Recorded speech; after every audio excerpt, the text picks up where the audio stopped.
Hi, and welcome to Module 7 of Lecture 5. In this module, we're going to discuss another rule of integration, integration by substitution. This rule, much like the previous one, is going to be an analog to a rule of differentiation. In this case, the analog is to the chain rule. Now, to see how that works, let's first begin by looking at what that dx is in the integral. Remember, this is an indefinite integral. I should say here that all the rules we talked about in the last module and all the other rules we're going to talk about all apply equally well to definite and indefinite integrals. Okay, so here's an indefinite integral. We can ask if u is just another random variable that's unconnected to x, this should be a u, can we just change the name of it? Can we change the name of x to u? The answer is, yeah, sure, why not? Right? This variable means nothing. It's a placeholder to tell you what to integrate. We can plug in anything. All we're saying here is the same thing that's plugged into f is the thing we're integrating over. If you plug in u instead, then we should integrate over u. Does not matter.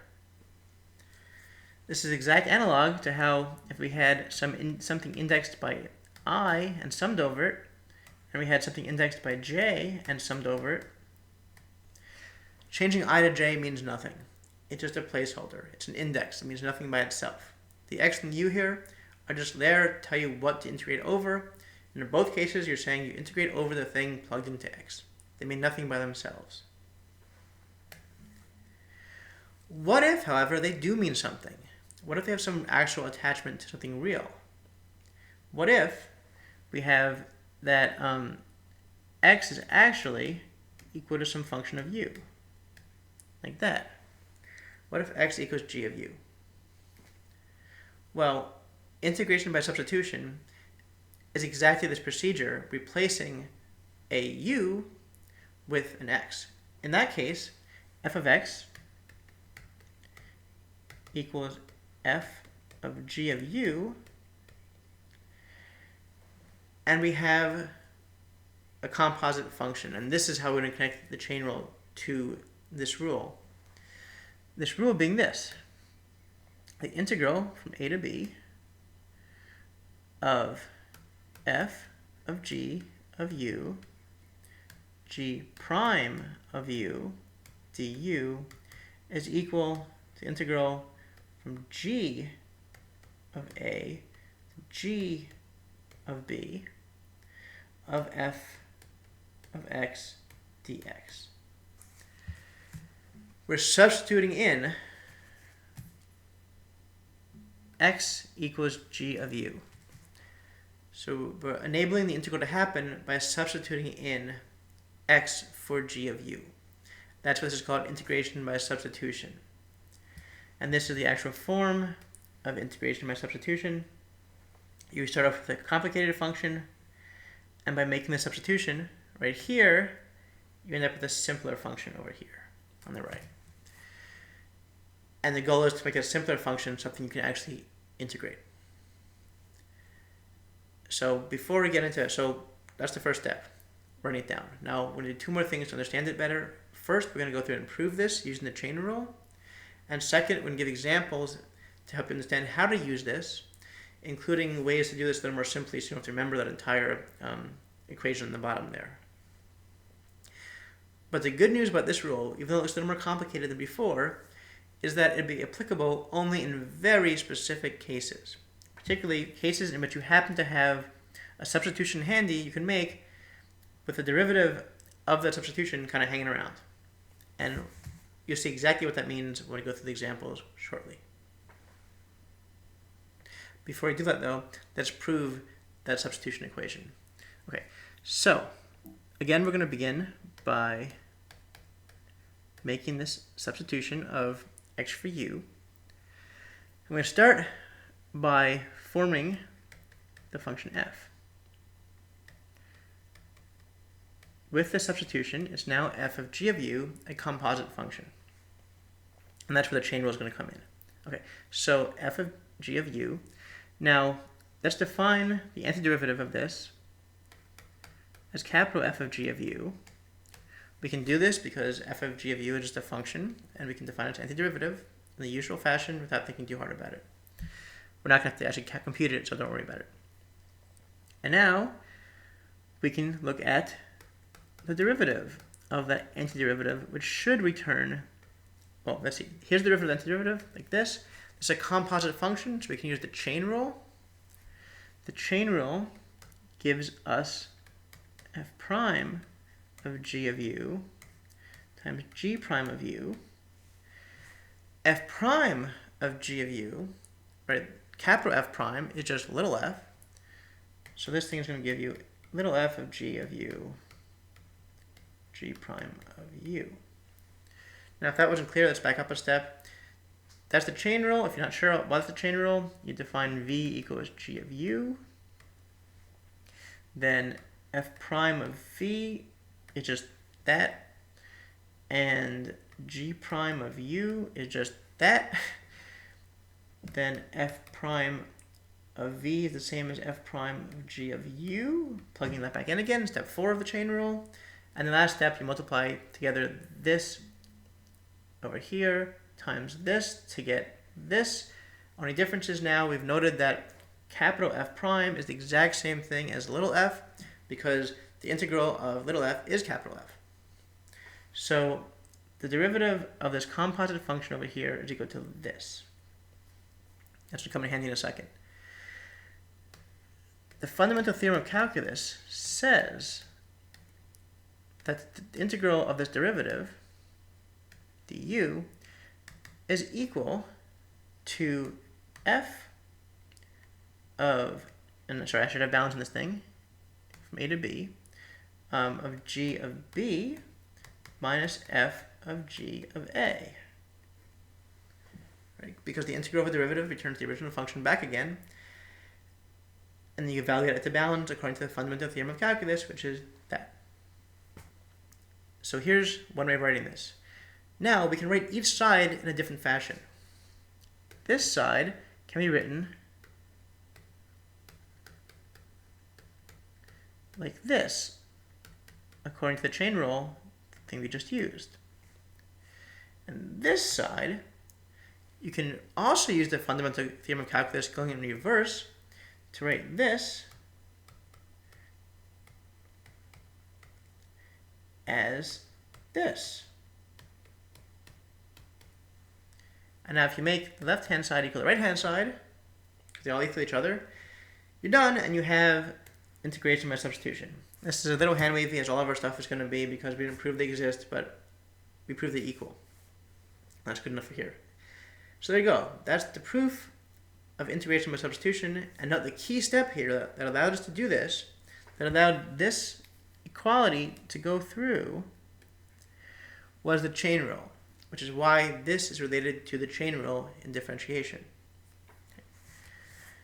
So that's how it works, right? It's just an example of the chain rule and using the chain rule to effectively switch variables between u and x. Now to the examples. Okay, we're going to start off with an example that's actually pretty commonly seen in the social sciences, which is the expected value of some variable x across a standard normal distribution.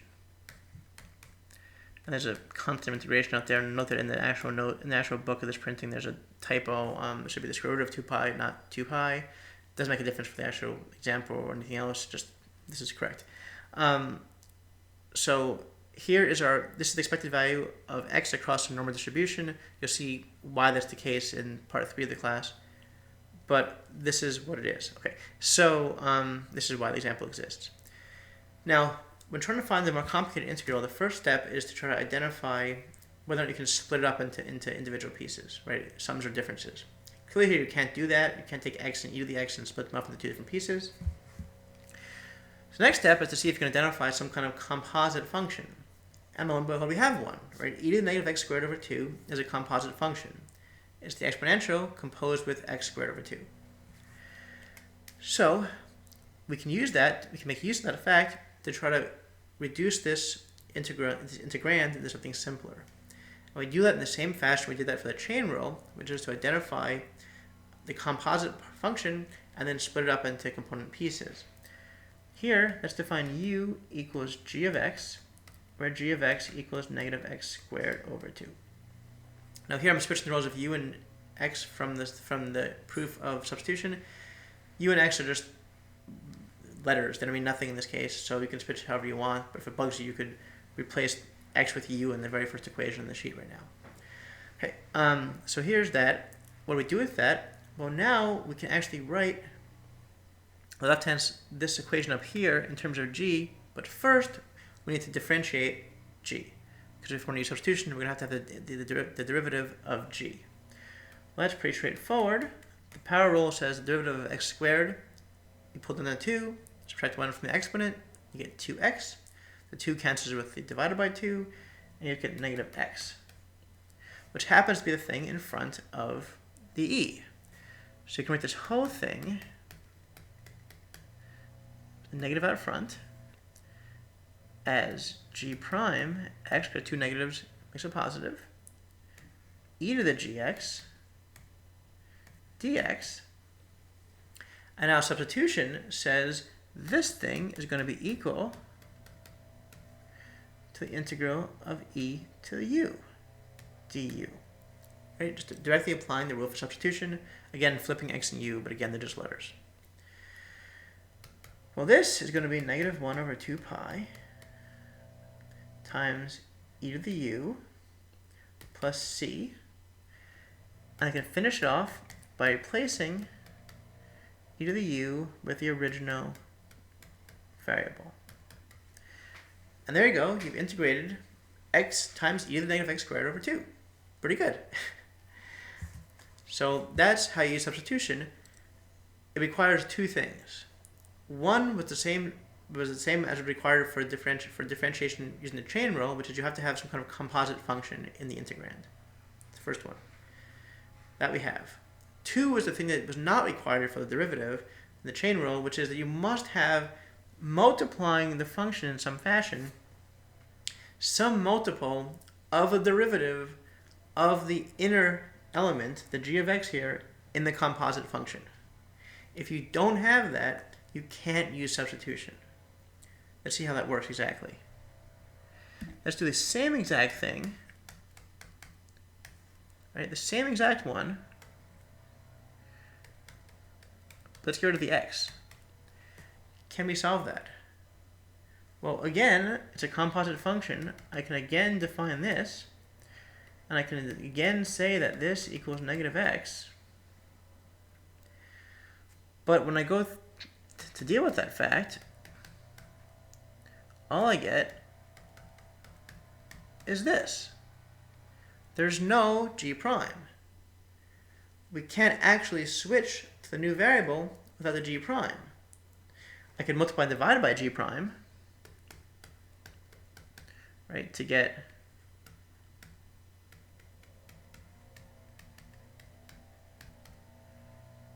and this would be times 1 over g prime of x.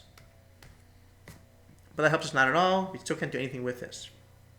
In fact, we can't actually integrate this at all using substitution, or it turns out any other technique we don't have in this class. You have to use what's called contour integration to get that, which we're not going to learn in this class. But the upshot is you can't actually integrate this thing by itself.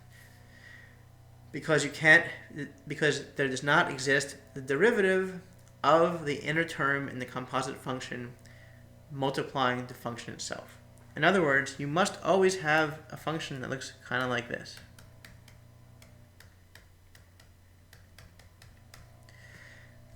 If the composite function has a g of x inside, then g prime of x must be outside, must be multiplying it. If you don't have that, you cannot use substitution.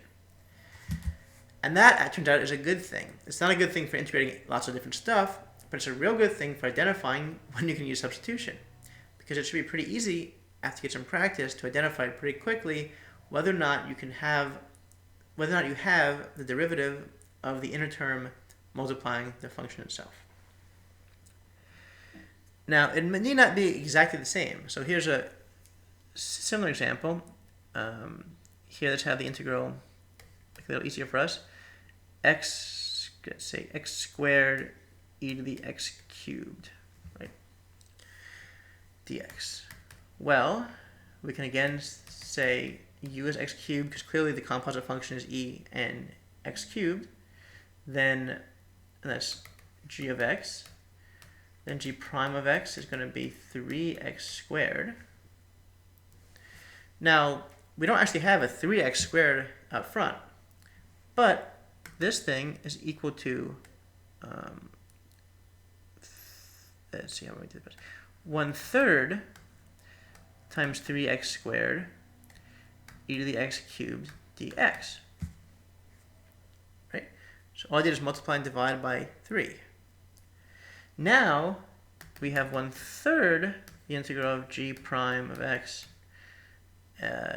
e to the g of x dx, which equals 1/3 the integral of e to the u du, and that's just 1/3 e to the u plus c, which just equals 1/3 e to the x cubed plus c.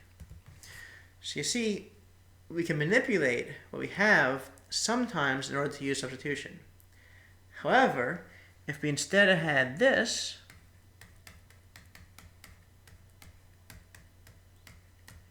we couldn't do that.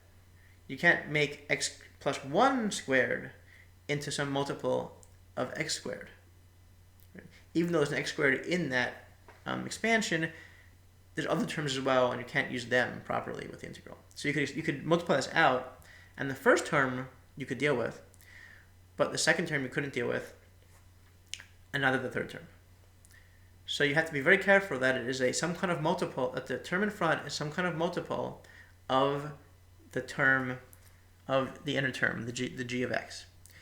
If you're not multiplying your function f by some g prime of x, then you can't substitute in for g of x. In other words, you can't change g of x into u unless you have a g prime of x sitting outside your function f. Just like this again. This kind of form is the only time you can actually convert f of g of x into f of u. And the reason is not that you can't just convert f of g of x to f of u. The reason is you also must convert dx into du. And that's a trickier thing. So because you have to convert dx into du, there's more going on there than just switching f of g of x to f of u. That was almost undoubtedly too fast. And since this is an important point, let's go a little slower and try to draw this out a little bit. Let's start with some kind of composite function you might see. So writing this in terms of the earlier notation looks like this. Right. Now, it's not anything at all to transform u equals g of x and plug in u into the function f. This gives you this.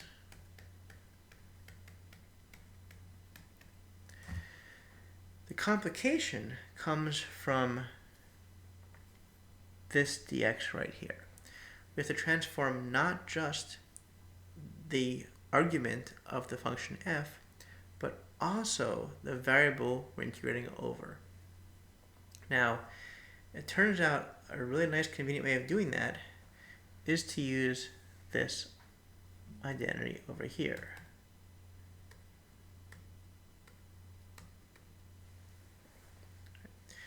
Du, the infinitesimal that's labeling the variable of integration for u, is equal to g prime dx. Now you can just remember that, or you can actually go through and have some mnemonic. Now, do not do this normally, but if you notice that du dx equals dg dx by definition of u, right,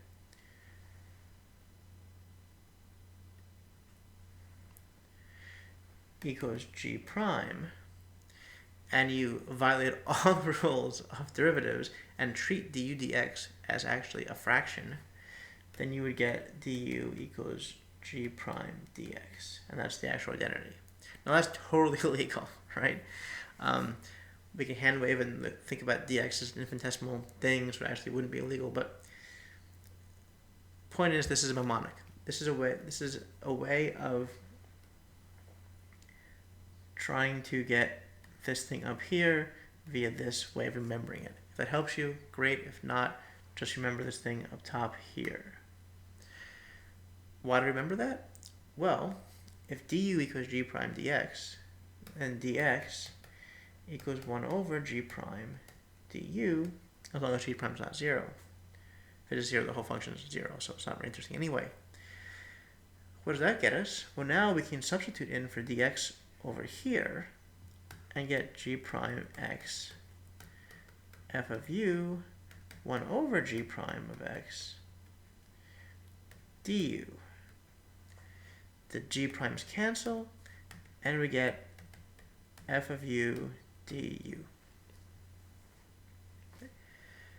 And there you go. That allows us to get the chain rule, the integration by substitution makes this equal down here. That's integration by substitution. And rather than remember the entire thing, we can just use this change of variable formula, that u equals g of x. And remember that the change of variables in the integration is accomplished via this identity over here that I'm now double boxing in blue and red to make it even more apparent in this messy screen. That, I find at least, to be a much more intuitive and natural way of using substitution, because it allows us, well, there's two things. One, it allows us not to have to memorize a formula at all. We can just try to change variables to a more appropriate variable, and then make sure we also change the change the variable of integration at the same time. If we do that, we won't mess up, and we can not have to worry about remembering a formula. Second, it just shows naturally why we needed to have multiplied the function f by the derivative of the argument of that function g prime, because without that multiplying, you don't cancel the g prime on bottom. If this was not there, then this would have everything to cancel with, it would stick around, and we couldn't get rid of all the x's. If we can't get rid of all the x's, we can't take this integral, because u and x are related. So this, I found, is a little easier way of dealing with this. We can try another example. In this case, let's say, actually, you know what? Let's try a different one. Change my mind. Let's try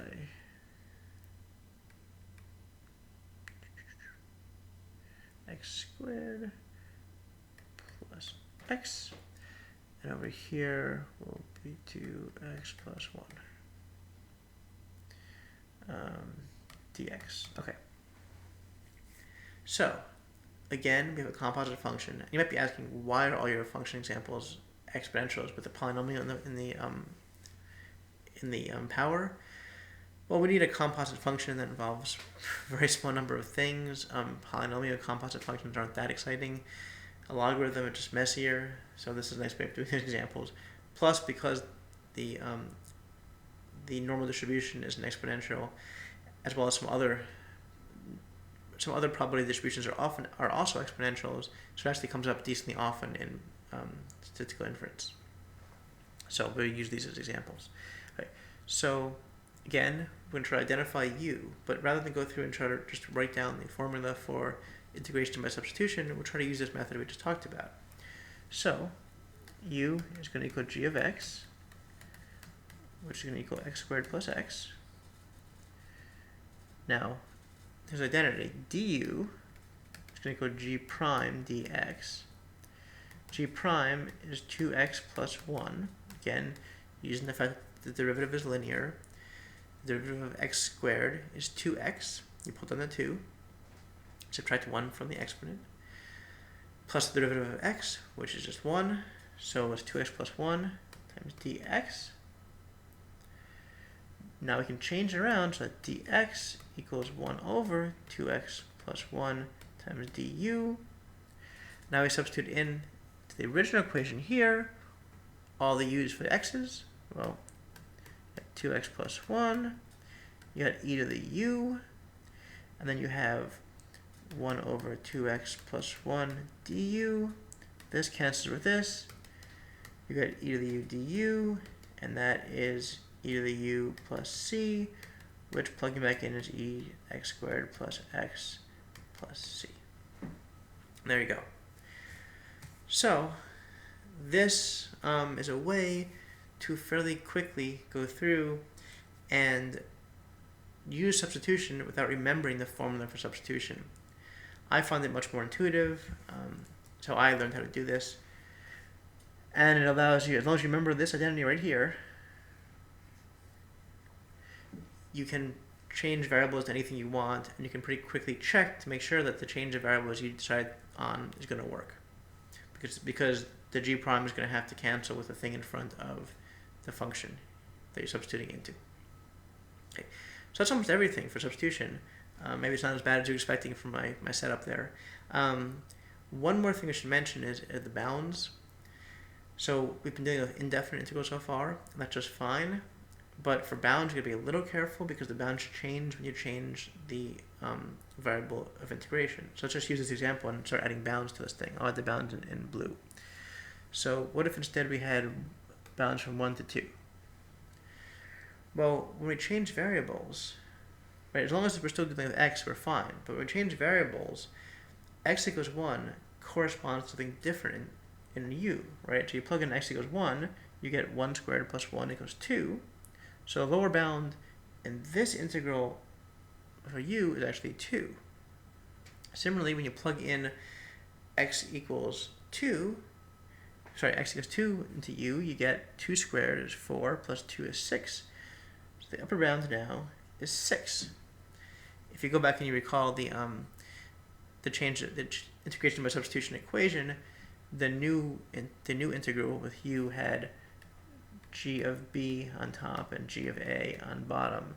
G of a here would be 2 and g of b is 6. So this actually is the same thing as before, but it's easier to think about it this way, I find. So what do you do with that? Well, if you want to leave it as a u, you could. And now you're evaluating e of u at the points 6 and 2. Or you could go back and never change your bounds at all. Substitute back in x squared plus x for u, as we did over here, and you would instead have e to the x squared plus x from 1 to 2, the original bounds. They both give the exact same thing. As you can tell, if you plug in 2 and 1, you get the exact same numbers, e to the 6th and e to the 2nd. So it doesn't matter what you do, just be careful. If you have an integrate, if you keep your integrand as u, which you can totally do, then in a definite integral, because you're getting rid of all the variables. For an indefinite integral, you should put it back in an x, because x is the one you care about. I'll say that again slower in a second. But if you have a definite integral in terms of u, you must make sure that the bounds you're using in the definite integral are the transformed bounds. They're not the bounds on the old x, they're the bounds on the new u. Or you can transform back to x from u and then use your old bounds, because the old bounds refer to the bounds in x, not on u. Just make sure the bounds you're dealing with are the appropriate bounds for the variable in question. If you change variables, change bounds too. That's pretty much it.